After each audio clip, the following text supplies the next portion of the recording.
Hello everyone, welcome back to the channel. In today's quick video, I'm going to show you how to post on Google My Business in 2026. For that, you need to open your web browser.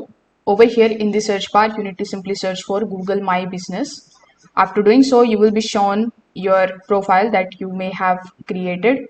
So you just have to click on the option of View Profile. After doing so, you will be landed here on this particular page where in order to post something, you just have to click on the option of Posts. Now over here, click on the option of Add Post. Afterwards, it is going to basically show you whether your profile is verified or not. So if your profile is not verified, you will have to get it verified first. So click on the option of Get Verified. After that, you just have to fill out all of these details one by one, and then that particular option will be activated.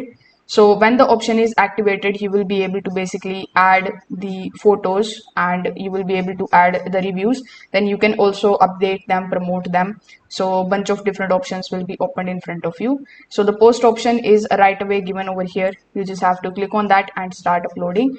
So if this video helped you out, make sure that you like this video and subscribe to the channel.